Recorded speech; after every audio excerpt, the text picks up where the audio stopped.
Buenos días, tengan todos ustedes. Soy el doctor Oscar Valencia, coordinador de este espacio de educación médica continua. Y antes de dar inicio a nuestra sesión, les recordamos de favor de mantener en silencio sus micrófonos. Las preguntas las podrán hacer a través del chat.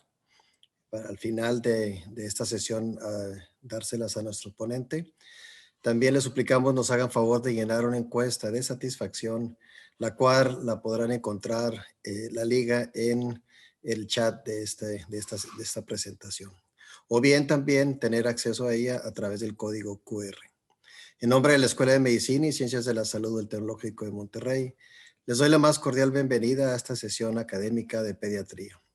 El día de hoy tenemos un tema muy importante para el pediatra general. Es una situación que como médicos generales en pediatría no nos toca vivirla día a día, pero de vez en cuando sí nos enfrentamos a esta situación. Por lo tanto, es importante dar una repasada a este tema. Nuestro ponente, el doctor Yoshimar García López, me voy a permitir dar una pequeña reseña. El doctor Yoshimar García López estudió medicina en la Facultad de Medicina de la Universidad Autónoma de México y su especialidad en psiquiatría la realizó en el Instituto Nacional de Psiquiatría Ramón de la Fuente Bullis, la subespecialidad en manejo de adicciones en el mismo Instituto Nacional de Psiquiatría Ramón de la Fuente y una subespecialidad en psiquiatría legal en el Hospital Psiquiátrico Fray Bernardino Álvarez. Ha trabajado como médico adscrito en varias instituciones, entre ellas en el mismo Instituto Nacional de Psiquiatría Ramón de la Fuente, en donde se formó, en el Sanatorio Psiquiátrico del Carmen en Ciudad de México y en el Centro de Salud Psicosocial en Cadereyta, Nuevo Unión. Actualmente practica la medicina privada en San Pedro Garza García. Es socio de la Asociación Psiquiátrica Mexicana y está certificado por el Consejo Mexicano de Psiquiatría. Bienvenido, doctor Yoshimar García López. Le voy a ceder la palabra al doctor David Saucedo para que nos haga favor de conducir esta sesión. Bienvenidos.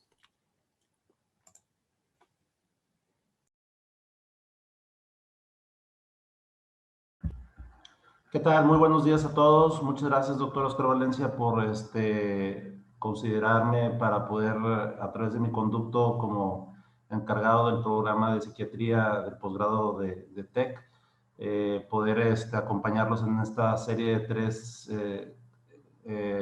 conferencias que estarán dando expertos en el tema de adicciones, colegas, todos ellos psiquiatras. La primera de ellas, como usted ya bien mencionó, el doctor Yoshimar García, que hablará de las generalidades, de las adicciones y nos dará un panorama general sobre ellas. Y los siguientes 2 miércoles tendremos a otros 2 ponentes, uno de ellos el doctor Lino Palacios, que hablará sobre psicopatología, factores de riesgo y adicciones, y finalmente concluiremos con la presentación del doctor Guillermo Peñalosa, que hablará sobre todo de adicciones a videojuegos e internet. Entonces, con esta, digamos, visión general de las adicciones, la intención es que el pediatra pueda tener al finalizar este curso o estas conferencias la oportunidad de poder detectar, canalizar y en su caso poder tratar si esto es posible, ¿no?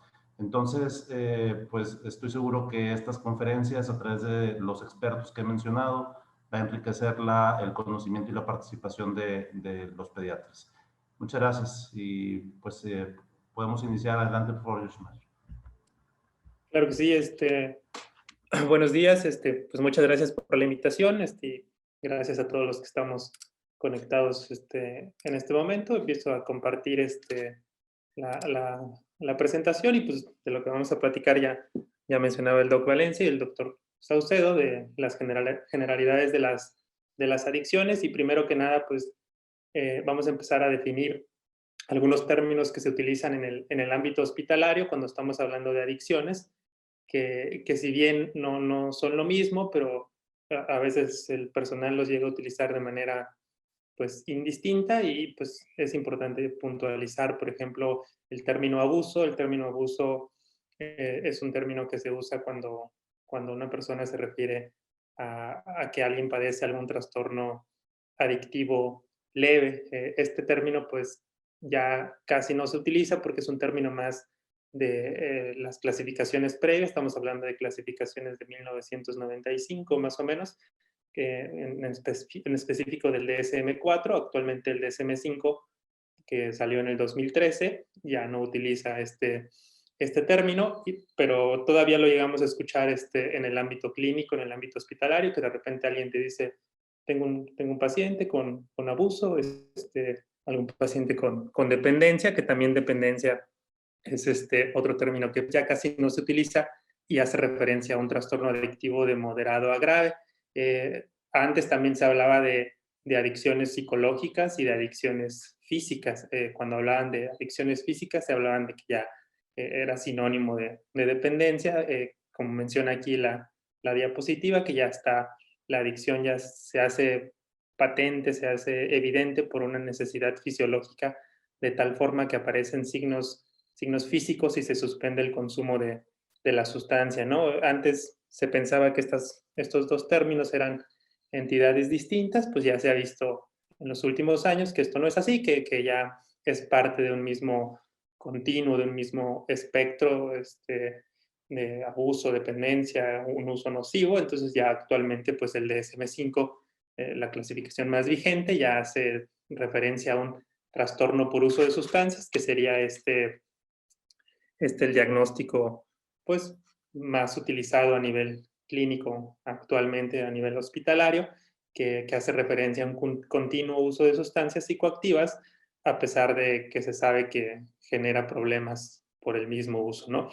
Aunque también a nivel clínico, eh, en la práctica habitual, es también común que escuchemos el término adicción, ¿no? Te mando un paciente, tengo un paciente que tiene una adicción, y el término adicción no es algo que sea una categoría como tal diagnóstica, sino es un término de uso general para describir un comportamiento adictivo que puede o no tener todas las características, todos los componentes de un trastorno, ¿no? De una enfermedad, y vamos a describir cuáles son esas características, esos componentes de una adicción, ¿no? Entonces, la definición de adicción es una conducta o comportamiento repetitivo, ¿no? O sea, no tiene que ser, si yo consumí marihuana en la universidad, ya el doctor Valencia decía que yo estudié medicina en la UNAM.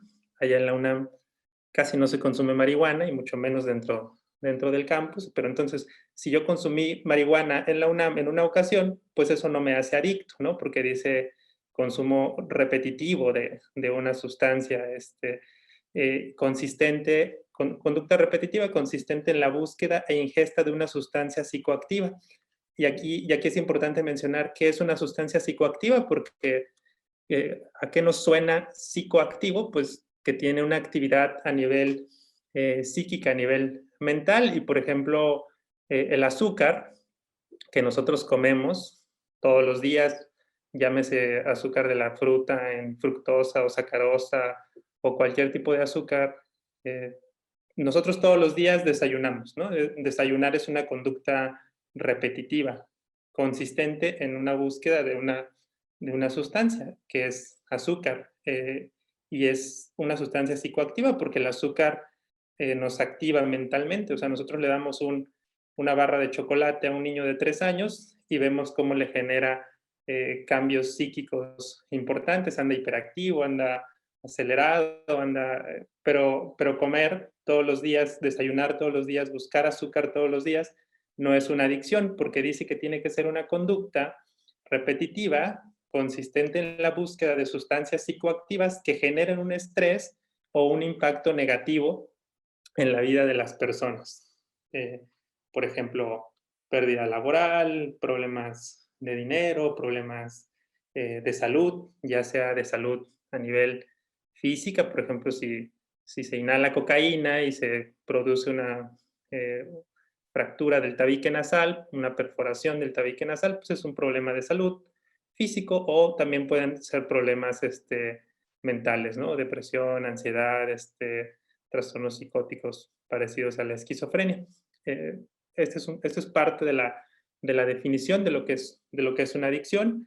También es importante mencionar que es una enfermedad crónica cuya base, cuyo órgano principal pues es a nivel cerebral, que tiende a la recaída y se caracteriza por la búsqueda y el uso compulsivo de una sustancia a pesar de saber los daños que ocasiona, ¿no? Y yo creo que esta parte es como muy, muy importante porque normalmente si a nosotros nos dicen, fíjate que por estudiar medicina eso te va a generar mucho daño a lo largo de tu vida, tú dices, no, bueno, pues no estudio medicina, mejor estudio arquitectura o otra cosa, ¿no?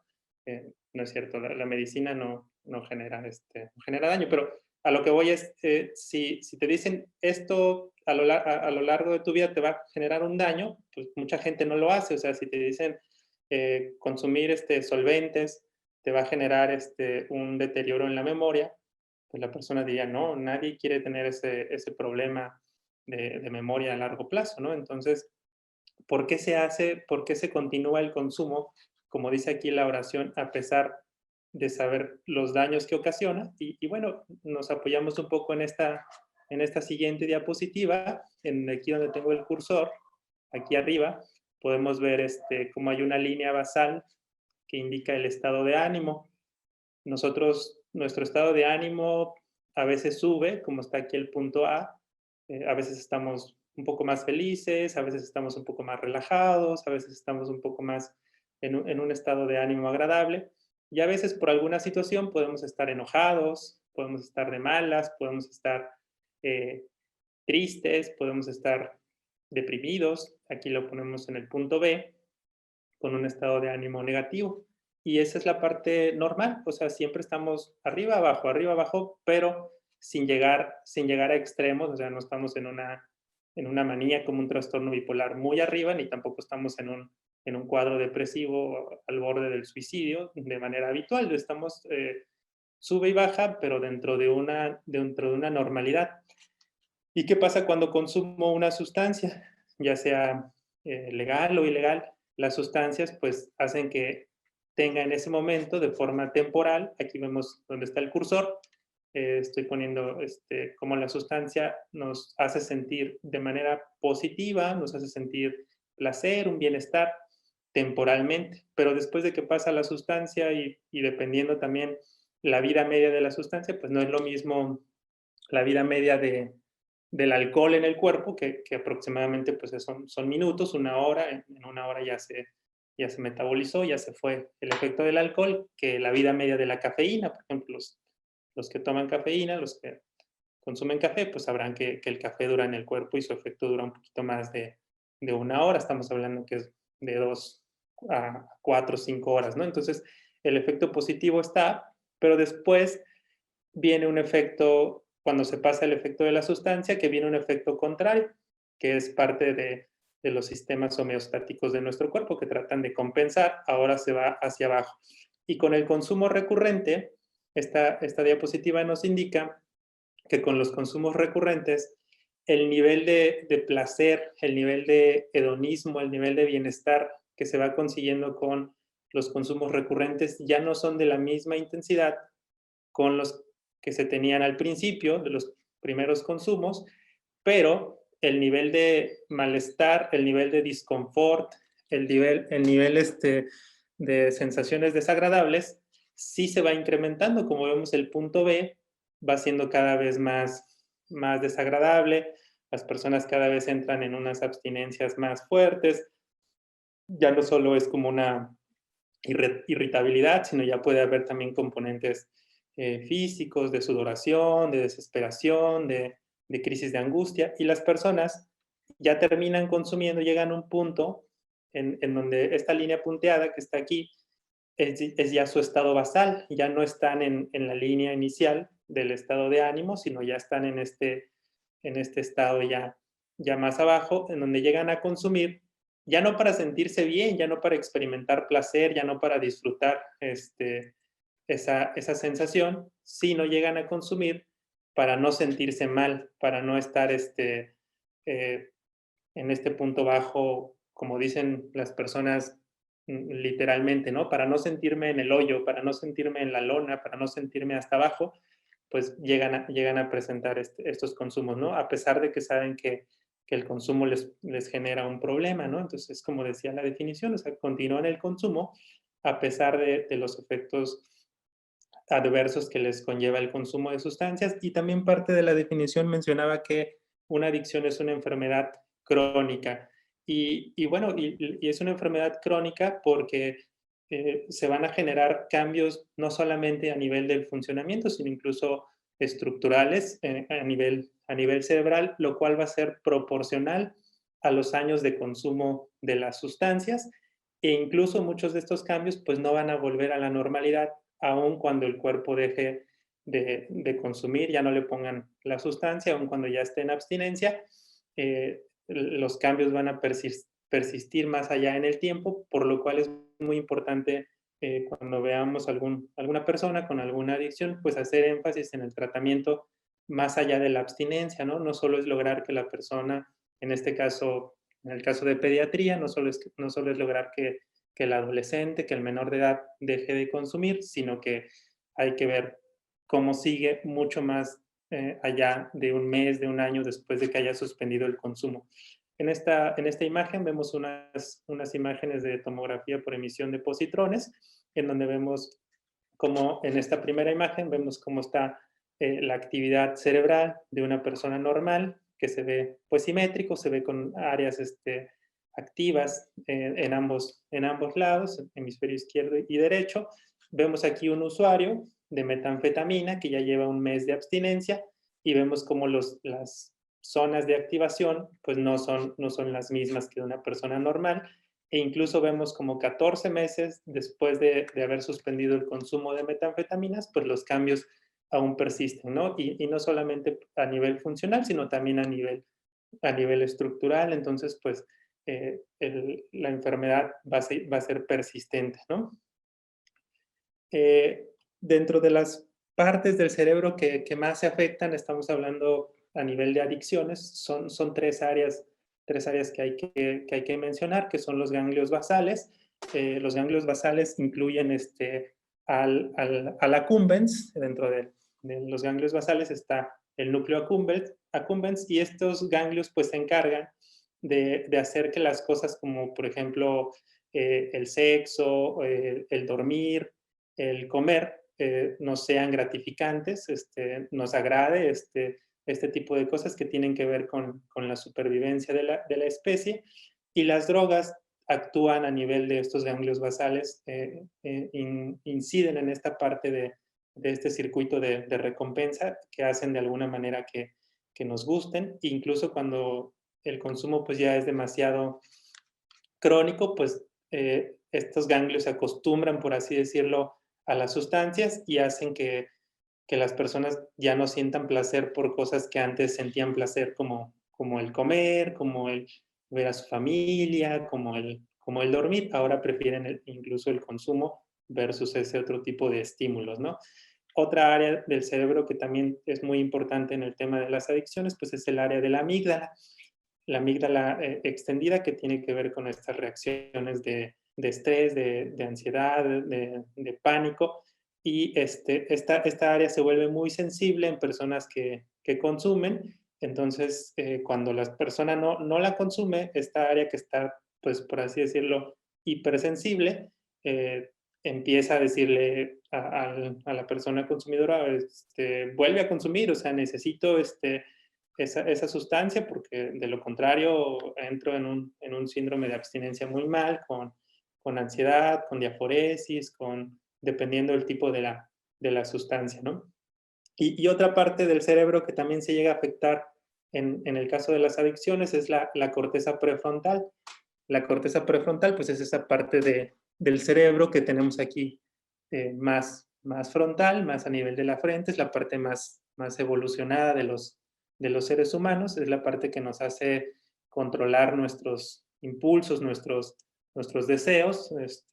Si por ejemplo ahorita muy temprano yo saliendo aquí de la plática, tengo mucha hambre y tengo un impulso de hambre, y no sé, a lo mejor lo primero que encuentro en el refri son unos tamales que me quedaron de ayer, pues como que tengo ese impulso de comer, mi corteza prefrontal me dice, no, oye, comiste tamales ayer, no comas tamales hoy, mejor come otra cosa, ¿no? Es la corteza prefrontal, como menciona aquí la diapositiva, nos hace que podamos tomar buenas decisiones. Y en el caso de las adicciones, cuando alguien consume, cuando alguien tiene una adicción, esta corteza prefrontal ya no me dice, ya no me ayuda a tomar esas buenas decisiones, se deteriora, se inhibe, e incluso pues las personas, lo decimos así, ¿no? O sea, pueden andar como un poco desfrontalizadas, como que no tienen ese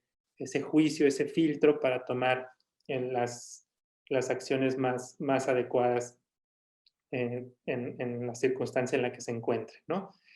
Son las partes cerebrales más involucradas en los trastornos adictivos.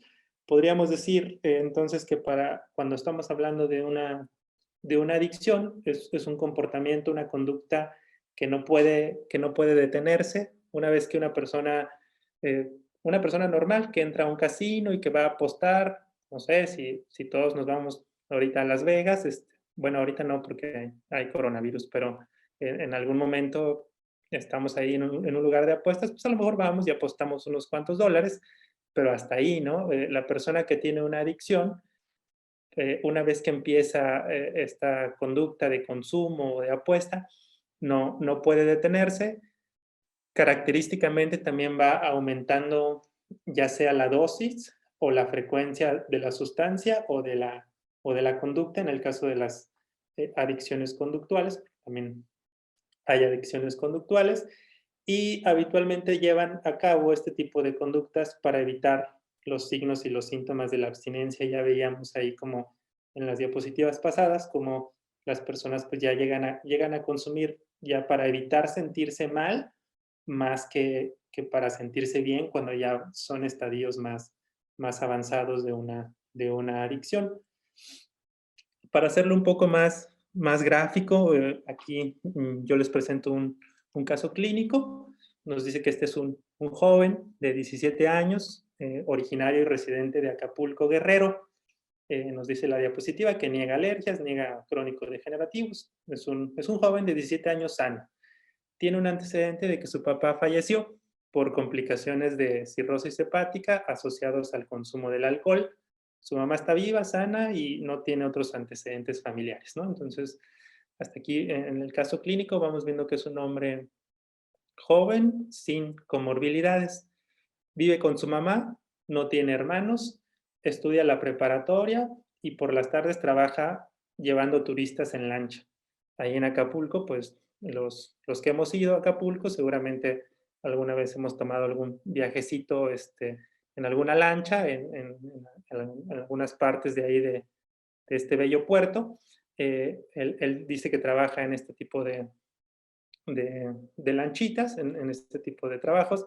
Los sábados y domingos ayuda en casa, hace sus tareas de la escuela, juega fútbol y sale con su pareja.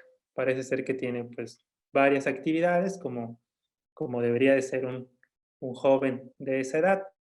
Pero menciona que durante el trabajo consume de 4 a 5 latas de cerveza por día. Niega problemas asociados al consumo. Una vez al mes consume un cigarro de marihuana y no consume otras sustancias. Y va con nosotros, va con el área de pediatría, el área de pediatría, y va por petición de la mamá, quien dice que su hijo tiene una adicción. El joven menciona que consume porque la mayoría de las personas que trabajan ahí en la lancha consumen y usa la cerveza para refrescarse durante el trabajo, ya que hace mucho calor y suda, ¿no? Y dice que se toma una cerveza cuando termina sus recorridos. Cada recorrido tiene una duración de ida y vuelta de 2 horas y a veces toma agua cuando no se le antoja la cerveza. Los fines de semana que no trabaja, no toma alcohol y no siente deseos de hacerlo. Tampoco amanece con cruda o otro malestar. Dice que puede dejar el consumo y no siente que este sea un problema. Piensa que su madre exagera porque su papá sí fue alcohólico y sus estudios están dentro de la normalidad. Entonces, aprovechando aquí, pues que tenemos un chat aquí vía esta conferencia, pues a mí me gustaría que nos pongan ahí en el chat quiénes creen que este caso clínico, el joven sí tiene una adicción, porque la mamá nos lo trae aquí a la consulta de pediatría y nos dice, bueno, pues lo llevo porque tiene una adicción, ¿no? Entonces la pregunta es, ¿este joven, este caso clínico, sí tiene una adicción, no tiene una adicción? Ya hablábamos más o menos de lo que es la definición de una adicción, de un proceso adictivo. Para saber si tiene o no una adicción, pues habitualmente nos guiamos de criterios diagnósticos. En este caso, pues el DSM-5 es uno de los compendios de criterios más actuales que nos pueden ayudar para ver si una persona o no tiene un trastorno por uso de sustancias, en este caso que sería alcohol y marihuana. Nos dice el DSM que para hablar de un trastorno por uso de sustancias debe de haber un modelo problemático de consumo que provoque un deterioro, un malestar que sea clínicamente evidente, y que sea clínicamente evidente con 2 o más de estos criterios en un periodo de al menos un año, ¿no? Entonces aquí dice, consumo frecuente en cantidad o tiempo más de lo previsto. Por ejemplo, en cantidad puede ser si a lo mejor yo ayer me tomé 3 cervezas con mi compadre porque teníamos un six y quedamos de que no, pues vamos a tomarnos 3 y 3 y resulta que empecé a tomar y después ya no pude parar y terminé comprando, fuimos a comprar otro six y otro six. Y yo había pensado nada más tomarme 3 cervezas y me terminé tomando como 3 six cada uno, 3 six yo y 3 six mi compadre, pues estamos hablando que consumí en una cantidad más de la prevista, ¿no? Dice, otro criterio dice deseo persistente o esfuerzos fracasados de abandonar o controlar el consumo. Y aquí en este criterio entra cualquier tipo de intento por abandonar el consumo, ¿no? Las personas cuando ya sienten que están teniendo un problema, a veces intentan dejar ese consumo y pueden incluso hacer juramentos, ir con algún terapeuta, tomar algún tipo de tratamiento, ya sea pues psiquiátrico o con algún tipo de tratamiento con medicina alternativa, pero bueno, a veces tienen intentos por controlar o suspender el consumo. Eso también ya nos habla de que pues muy probablemente la persona se está dando cuenta que hay un problema y que aparte pues esos intentos pues son fracasados, ¿no? No lo logran llevar a cabo, entonces nos habla de que ya ahí se les está escapando el control del consumo, ¿no? Se invierte mucho tiempo en las actividades necesarias para conseguir, consumir o recuperarse de los efectos de la sustancia. Por ejemplo, si yo les digo, fíjense que ayer que estaba con mi compadre, pues me tomé más de lo que yo pensaba, que ya hablábamos que era el criterio 1, tanto que me puse muy mal y yo pensaba que íbamos a acabar temprano, y como dice la canción, ¿no? Nos dieron las 10 y las 11 y las 12 y la 1 y no llegué a mi presentación que tenía que darle a los pediatras, pues estamos hablando a lo mejor de que pues tengo este criterio, ¿no? Invierte mucho tiempo en actividades que tienen que ver con recuperarse de los efectos de la sustancia. Y el 4 dice ansias o un poderoso deseo o necesidad de consumir la sustancia, es lo que le llaman el craving, ¿no? El antojo. Por ejemplo, si a mí me ponen estas imágenes, o bueno, no solamente a mí, me imagino que a muchos de los que estamos aquí presentes en la conferencia virtual, si nos ponen esta imagen, la del lado izquierdo me refiero, pues seguramente muchos vamos a tener así como pues cierto antojo, cierto deseo, porque es como la hora del desayuno. Espero que nadie de los aquí presentes tenga antojo cuando vea la imagen del lado derecho, ¿no? Porque pues no, estaríamos hablando de que pues no sería lo esperado, a menos de que ya haya un componente de una adicción y el componente del craving justamente es este deseo intenso que a veces puede estar desencadenado porque yo vi una imagen en un espectacular, porque yo escuché que alguien dijo cerveza artesanal, o porque yo escuché que alguien dijo, mencionó una palabra, puede ser un estímulo auditivo, visual, cualquier tipo de estímulo que desencadena ese poderoso deseo, ¿no? Hasta aquí, por lo que vamos viendo, el joven del caso clínico, a mi criterio, y yo creo que por lo que hemos visto, no cumple, seguramente también por lo que ustedes han visto, no cumple con ninguno de estos elementos para hablar de una adicción, pero hay más, son 11 criterios y bueno, con que cumpla 2, pues estamos hablando de que ya puede ser, ¿no?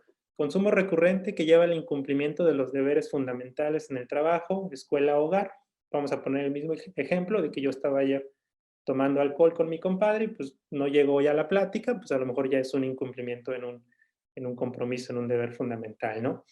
Consumo continuado a pesar de sufrir problemas sociales con amigos o interpersonales, con mamá, papá, familia, pareja, por la sustancia, ¿no? Consumo recurrente en situaciones en las que se provoca un riesgo físico, ¿no? Si este consumo, pues yo ando, es muy distinto si yo tomo alcohol con mi compadre estando aquí en mi casa o en casa de mi compadre y pues me quedo ahí y ahí me duermo y me despierto y todo, a que si yo voy y consumo alcohol en un bar y después de ahí salgo manejando, ¿no? Entonces a lo mejor esa sería una situación que confiere un riesgo físico porque pues, puedo chocar, puedo perder la vida, puedo tener alguna lesión, ¿no? Entonces, a eso se refiere el criterio número 7. El consumo provoca el abandono, reducción de importantes actividades sociales o profesionales o de ocio. Aquí veíamos que pues, el joven del caso clínico pues aparte de que estudiaba la prepa, trabajaba, jugaba fútbol, ayudaba en la casa, no parecía que tuviera una reducción de este tipo de actividades y dice se continúa con el consumo a pesar de que se sufre un problema físico o psicológico, ya sea causado o exacerbado por la sustancia. Pues en el caso clínico veíamos que ni tenía un problema físico, ni psicológico, ni causado, ni exacerbado por ni el alcohol ni por la marihuana, ¿no? El joven se refería sano, sus estudios de laboratorio salieron también muy bien, entonces parece ser que según el caso clínico hasta ahorita no hay nada, y bueno, y tolerancia y abstinencia, que son los que le llaman los criterios más farmacológicos, más físicos de las adicciones, pues la tolerancia nos habla de esta necesidad de estar consumiendo cada vez mayor cantidad para conseguir el efecto deseado o consumir la misma cantidad, pero que se nota un efecto disminuido con esta misma cantidad a través del tiempo. Y la abstinencia es que presente el síndrome de abstinencia característico de cada sustancia. En el caso, por ejemplo, del alcohol, los síntomas de la abstinencia al alcohol, pues son temblor, ansiedad, insomnio, desesperación, irritabilidad. Pues en nuestro caso clínico veíamos que no, el joven decía que ni cruda le daba, ¿no? O sea, él tomaba, se despertaba, al día siguiente estaba perfecto, se iba a la escuela, se iba a trabajar, todo normal, ¿no? El otro criterio para hablar de abstinencia es que se busca el consumo de esa sustancia o alguna similar para aliviar los síntomas de la abstinencia. Veíamos que pues en nuestro caso, eh, yo les pregunto, o sea, después de ver estos criterios, el joven del caso clínico tenía y pues bueno, vemos que no tenía esos criterios, pero el que no tuviera esos criterios, el que no tuviera una adicción, de acuerdo al DSM-5, no quiere decir que estuviera bien su consumo, porque aparte del DSM-5, pues hay otras clasificaciones que nos hablan de adicciones. Por ejemplo, esta es una clasificación de los Centros para el Control de Enfermedades de allá de Estados Unidos, que nos habla del consumo excesivo, del beber de forma excesiva, y el consumo excesivo nos dice que incluye 4 formas. El binge drinking, que es en el caso de los hombres, consumir 5 o más bebidas estándar en una ocasión, en el caso de las mujeres 4 o más, nos habla también del consumo por debajo de la edad. Nos dice que cualquier consumo por abajo de los 21 años, que es la edad legal allá en Estados Unidos, pues está catalogado como un consumo excesivo. El heavy drinking, que sería como el consumo pesado, que para los hombres sería consumir 15 o más bebidas estándar por semana en un lapso de 7 días. Si recordamos nuestro caso clínico, nos decía que este muchachito se tomaba 4 a 5 latas por día, de lunes a viernes, entonces estamos hablando de que mínimo serían unas 20 latas, entonces estaría dentro de una categoría de un heavy drinking, de un consumo pesado, y aparte, por el hecho de ser menor de edad, pues también estaría como, tendría dos elementos para entrar dentro de una categoría de un consumo excesivo, ¿no? Y bueno, también el consumo durante el embarazo. Cualquier consumo de alcohol durante el embarazo también es catalogado como un consumo excesivo, ¿no? Entonces vemos que el DSM-5 nos puede ayudar para algunos casos, pero hay otros criterios y no todo es DSM-5. Y bueno, ¿y por qué hablamos del consumo excesivo?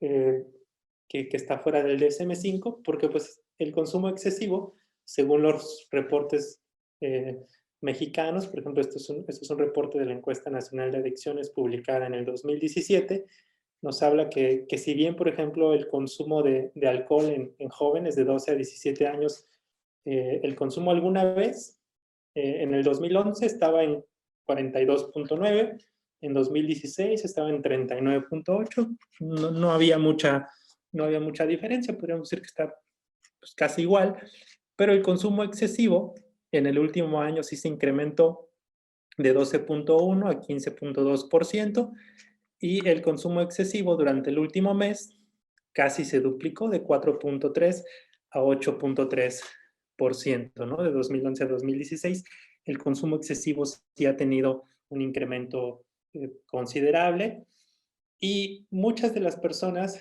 quienes llegan a tener un consumo excesivo, llámese heavy drinking, binge drinking, consumo por debajo de la edad, durante el embarazo, no necesariamente son personas que tienen un trastorno por uso de alcohol, una dependencia al alcohol, o como vulgarmente se llama alcohólico, ¿no? No son alcohólicos, tienen un consumo excesivo y no cumplen a veces con los criterios pues más estrictos para una adicción, pero el consumo excesivo incluso a veces afecta más que las personas que tienen ya un proceso más avanzado, porque a veces las personas que ya tienen una adicción más avanzada, a veces ya consumen tan frecuente y consumen en tantas cantidades que a veces ya consumen incluso en casa, no salen, como que están ahí, eh, ya están habituados, ya tienen esta tolerancia, ya su cuerpo ya está habituado, y las personas que a veces tienen un consumo excesivo, no consumen a veces de forma diaria, de forma continua, sino que consumen más esporádicamente los fines de semana, consumen en lugares en donde a veces tienen que manejar, y su cuerpo a veces no está acostumbrado a recibir cantidades de esta sustancia, a veces un poco más de lo recomendado. Entonces, pues todo esto nos lleva a grandes cantidades de muertes anuales, a violencia, a lesiones por accidentes de autos, a embarazos no deseados, a enfermedades crónicas y costos económicos importantes, ¿no? Estos son datos de Estados Unidos. Aquí en México no hay tantos datos de todos estos asociados al consumo excesivo, pero pues podemos inferir que también es algo similar de acuerdo a los porcentajes de prevalencia de consumo excesivo en México, ¿no? ¿Qué podemos hacer o cómo podemos utilizar, valorar a nuestros pacientes, sobre todo en el área de pediatría? Hay muchas escalas. A mí particular está el Audit, el ASIST, el POSIT, el DUT, hay muchas escalas. A mí particularmente me gusta esta escala que es el Audit, en donde pues es una escala muy, muy fácil que se puede llenar en internet o la podemos imprimir y nos da un puntaje muy, muy rápido, e incluso se la podemos dar ahí a la secretaria, a la enfermera que nos ayude con con el adolescente a que la llene en lo que espera su consulta y pues no toma más que 2 o 3 minutos y al final de la encuesta nos da los puntos en los que sale y nos dice, bueno, pues tienes un riesgo medio, por ejemplo, puede que en ocasiones bebas demasiado, esto puede ponerle a usted o a otros en riesgo, intente reducir el consumo de alcohol o deje de beber completamente, ¿no? Entonces, hay varias escalas. A mí particularmente me gusta mucho el audit. Yo recomendaría el audit si podemos aplicarla. Sería como que algo muy importante en la práctica diaria, pero hay varias y todas son muy útiles. Vamos a hablar un poquito, estamos hablando de generalidades, de adicciones, vamos a hablar un poquito de tabaco y un poquito de otras drogas, sobre todo algo breve de marihuana para pasar a la parte de preguntas y respuestas. Aquí estamos viendo un poco de tabaco en menores de edad. Vemos cifras mexicanas, aquí en la parte derecha de la diapositiva, vemos en la gráfica pues, más clarita es la parte de mujeres, la que sigue en intensidad sería la parte de hombres y la más fuerte es la parte del total. Vemos que la prevalencia del uso de tabaco en menores de edad en México está estimada, según la última encuesta, en 4.9%. Cuando esto ya lo ves, cuántos de estos fuman diario, pues ya baja a un 0.5%. Y fumadores ocasionales 4.4. Vemos que sí es un poco distinta con las prevalencias de uso de tabaco en adolescentes, por ejemplo, en Estados Unidos, ¿no? Donde la prevalencia no es ni cercana al 4.9 mexicano, se eleva al 23.6. Y aquí, bueno, hay muchas cosas que pudiéramos suponer. Una que es pues la fidelidad de las encuestas, las cuestiones de que pues, a lo mejor hay otro tipo de métodos y de estadísticas, de procedimientos para obtener estas estadísticas, y también pues podríamos decir, bueno, a lo mejor no estamos midiendo tan bien el consumo de tabaco en adolescentes, pero de todos modos 4.9% es una cifra considerablemente alta. Otra cifra que nos llama la atención de Estados Unidos y que vamos a ver ahorita es el cigarrillo electrónico, que allá está en 19.6%. Y aquí en el caso de México está en 6.5% de la población de 12 a 17 años. Refirió a haber probado alguna vez el cigarro electrónico. De todos modos, pues es una cifra también considerable, sobre todo si consideramos también la prevalencia de tabaco y también esto que menciona la diapositiva es muy importante mencionarlo, o sea, como casi el 90% de los adultos que fuman iniciaron el consumo antes de la edad legal, ¿no? Entonces, si lo vemos desde esta perspectiva, pediatría tiene pues un gran campo de acción en el ámbito preventivo, en el caso del tabaco, ¿no? Y bueno, aquí esta diapositiva es de algunas consecuencias que genera el tabaco en el cuerpo. No vamos a ahondar mucho en esto porque solo mencionaremos que pues el tabaco puede traer consecuencias negativas desde la parte más alta del cuerpo humano hasta la uña del pie, ¿no?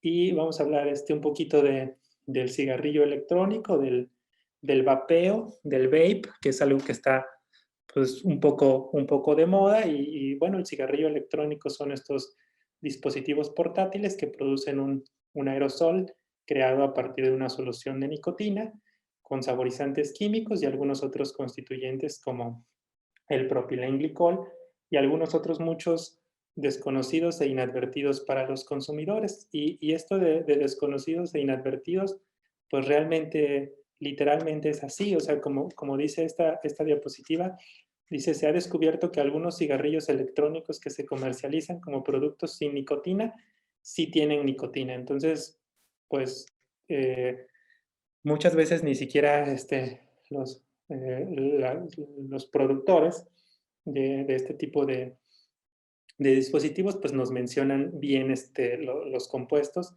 Es más o menos como esta cuestión ahí de apenas nos vamos dando cuenta de los quesos y los plastiquesos, pues bueno, si en los quesos, que es un producto de consumo más generalizado, pues apenas nos estamos dando cuenta. En el caso de los cigarrillos electrónicos, pues está todavía mucho menos estudiado y documentado, pero en el cigarrillo electrónico podemos encontrar muchos de estos compuestos como nicotina, compuestos orgánicos volátiles, partículas ultrafinas, sustancias químicas que causan cáncer, entre otras, ¿no?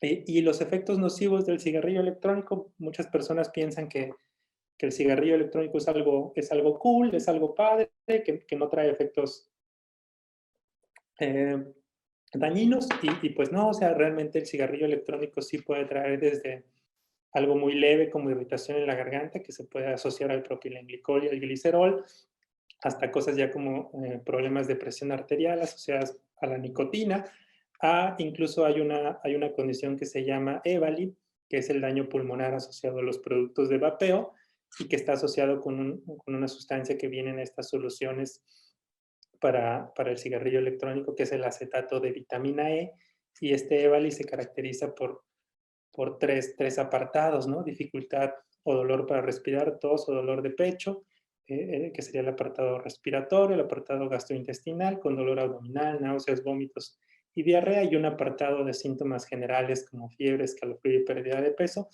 En el EVALIS incluso se han descrito ya como lesiones pulmonares. Aquí en esta parte en rojo hay una cosa que le llaman el halo inverso del pulmón del fumador de vape, de vapeo, ¿no? Entonces, en el caso del tabaco, en la práctica general, en la práctica pues de pediatría, yo recomendaría este modelo que está muy difundido, que es el modelo de las 5 A's.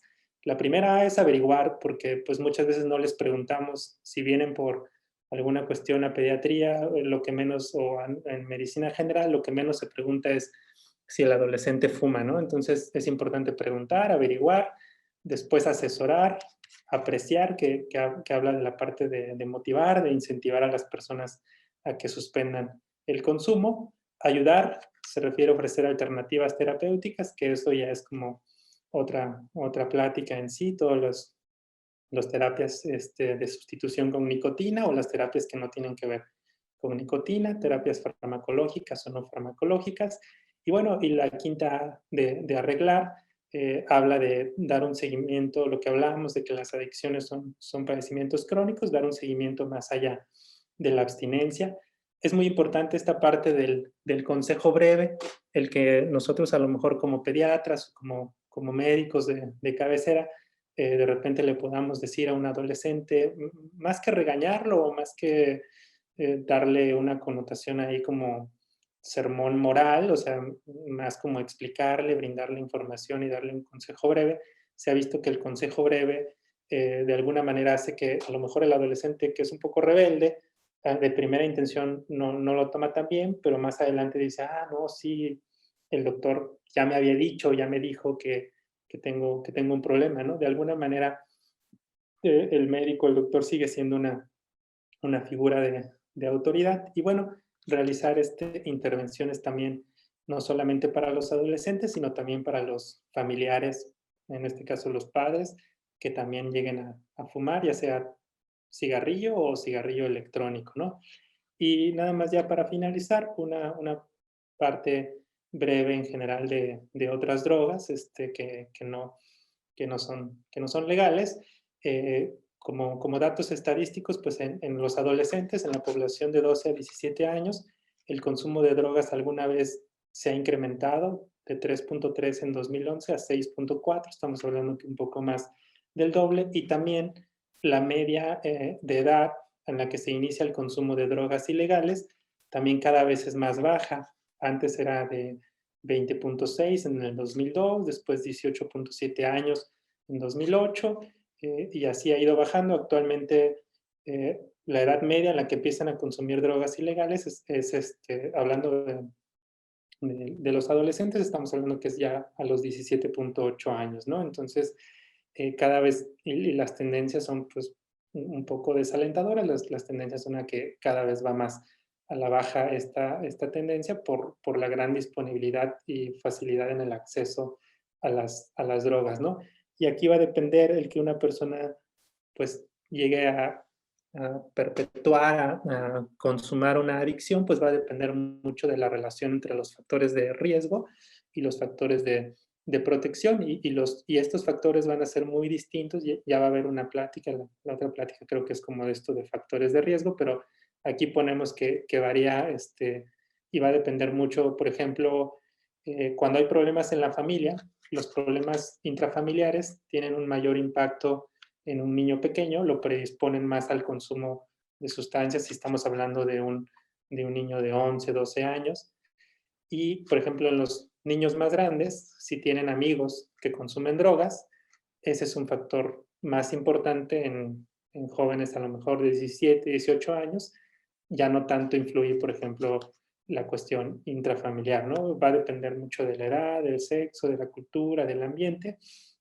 Y lo que se recomienda, pues, es hacer, entre más temprano sean las intervenciones, mayor impacto se va a lograr, y los programas de prevención deben dirigirse a todas las formas de abuso, uso excesivo, a todos los consumos de sustancias, ya sean legales o ilegales. Algo muy importante es la información, por ejemplo, el brindar buena información. O sea, mucha gente, por ejemplo, con el caso de marihuana, mucha gente piensa que es una plantita, ¿cómo una plantita puede hacernos daño? O sea, es algo muy natural, incluso algunos piensan que tiene cuestiones medicinales, ¿no? Es que yo la uso para dormir y poquito, y eso me ayuda para dormir y ya listo, no pasa nada, ¿no? Entonces hay que brindar muy buena información fidedigna. Por ejemplo, en el caso de la marihuana, aquí pongo una tabla. La marihuana tiene más de 500 compuestos en la planta. Algunos, por ejemplo, como que es el CBD, que es el cannabidiol, sí pueden llegar a tener efectos medicinales, pero algunos, como por ejemplo que es el delta 9 tetrahidrocannabinol, ese no tiene efectos medicinales, ese tiene efectos completamente adictivos e incluso puede llegar a tener efectos tóxicos, generar psicosis permanentes, incluso en personas con cierta predisposición genética, ¿no? Entonces, cuando uno les explica marihuana, no es sinónimo de medicina, marihuana no es sinónimo de algo natural, pues se da una información ya más congruente. En esto de dar una información de calidad, hay lugares, porque pues, actualmente cualquiera puede hacer un video y lo sube a YouTube, cualquiera puede tener una página por internet, pero pues hay que recomendar páginas que estén pues bien corroboradas, de que sean páginas con información real.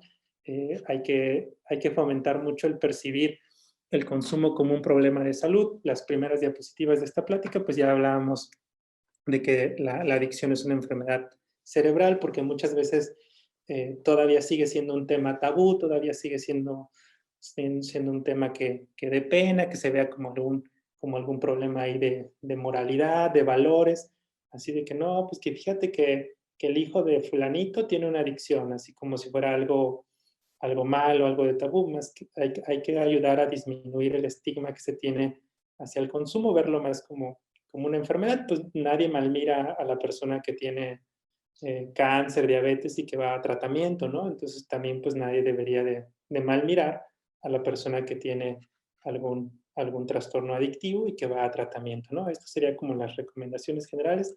Eh, Perdón porque me extendí un poquito, pero tenemos, creo, unos minutos para preguntas y respuestas. Sí, muchas gracias, Yoshimar. Estamos, de hecho, con apenas un par de minutos porque tenemos que terminar a las 9 en punto, por lo tanto nos quedan 5 minutos, en tanto que alguno de los doctores pudiera quizá formular alguna pregunta o comentario. Me gustaría hacer una muy breve recapitulación y hacerte una pregunta con ello. Tú nos has hablado entonces de las diferencias entre abuso, dependencia, trastorno por abuso de sustancias y adicciones. Y también has enfatizado en que una adicción es adicción cuando se presentan características como la incapacidad, por ejemplo, para poderse abstener, cuando hay una falla en el control en la conducta, cuando se presentan estos cravings o esta abstinencia intensa, cuando hay disminución, por ejemplo, en el reconocimiento de los problemas como tal, y hay, por lo tanto, problemas interpersonales, y sobre todo hay una respuesta emocional al contexto. Yo quisiera, y nos presentaste algunos datos interesantes sobre el ENCODAT, esta encuesta nacional del consumo de drogas, alcohol y tabaco, y hemos visto cómo del 2011 al 2016 hay un incremento dramático en todas las sustancias, puntando sobre todo el alcohol, pero sobre todo marihuana en adolescentes, que eso es algo que es muy importante destacar a propósito de este foro. Mi pregunta en concreto, en tanto que alguno de los doctores nos pueda hacer alguna otra, es si partimos de la idea de que la adicción puede ser un trastorno cognitivo porque tenga que ver con un trastorno, esta visión muy interesante que el grupo o esta autora Maya Salavitz habla en un libro que se llama Unbroken Brains y que habla precisamente de las adicciones como un trastorno del aprendizaje. ¿Cómo pudiéramos incidir desde el punto de vista cognitivo para poder reforzar ello y que eso pueda ser una vía adicional a la farmacoterapia en las adicciones? Claro, y bueno, cuando mencionábamos también, por ejemplo, la cuestión de las áreas cerebrales implicadas en la adicción, hablábamos también mucho de la corteza prefrontal, que tiene que ver con toda esta parte de las funciones ejecutivas, de cuestiones cognitivas, que es un área que también se daña y que es importante trabajar. Y justamente lo que hablábamos de brindar información, muchas veces yo creo que es el primer paso que podemos hacer. Hay muchas terapias y todas las terapias, la mayoría de las terapias se han demostrado que tienen evidencia en ayudar cuando se habla de una adicción, pero la parte de brindar buena información, la psicoeducación, el decir, mira, compadre, amigo, paciente, esto sucede, o sea, esto es lo que genera tal sustancia en el cuerpo, en el organismo. El hecho de brindar información fidedigna es como el primer paso para poder ayudar en estos casos, ¿no? No sé si vamos por ahí, pero yo creo que todos Sí. deberíamos Sí. de partir como bajo ese punto, bajo esa premisa. Claro, muchas gracias, Yoshimar. Tenemos aquí una pregunta del doctor Enríquez que habla sobre todo con la aprobación del uso de la marihuana. Muy brevemente, ¿cómo ves el futuro de las adicciones en los adolescentes? Así es una perspectiva general. Yo creo que con lo de la aprobación de la marihuana, la marihuana está siendo, la marihuana, más que la marihuana, el cannabidiol, los productos de la marihuana están siendo aprobados para tratamiento, pero esto también no hay que confundirlo, no es como que la planta esté siendo aprobada, se están haciendo aprobaciones para obtener para cultivar la planta de manera legal en ciertos lugares para que a partir de ahí se extraiga el CBD, el cannabidiol, y esto se puede utilizar para síndrome de Tourette, para epilepsia, para cuestiones que sí hay evidencia de que funciona, pero no es como de que vamos a legalizar aquí en Santa Catarina, Monterrey, un lugar donde se va a producir marihuana para que vayan y consuman. No, son cuestiones distintas, son cuestiones con fines médicos. Y bueno, yo como veo el consumo, pues más que lo que yo veo, yo creo que las estadísticas de las encuestas nacionales de adicciones, pues nos dicen que cada vez el consumo en niños, en adolescentes, pues es mayor y a menor edad. Entonces, más que prohibir o que hacer como cuestiones muchas veces de logística o de política, yo creo que es mucho de hacer psicoeducación en nuestros niños, en nuestros pacientes, en nuestros familiares, de lo que sí hacen y no hacen las sustancias para que pues ellos tengan estas herramientas y sepan cómo actuar, ¿no?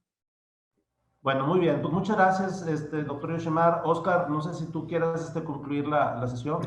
Muchísimas gracias, David. Muchísimas gracias, doctor Yoshimar García, por la panorámica que nos presentas. Y yo creo que esto nos da pie para continuar con las demás sesiones en las próximas 2 semanas. Muchas gracias por tan interesante perspectiva. Agradecemos mucho tu participación. Agradecemos también a todos los asistentes a este foro. Que tengan un excelente día. Gracias, hasta luego, buen día. Gracias, gracias.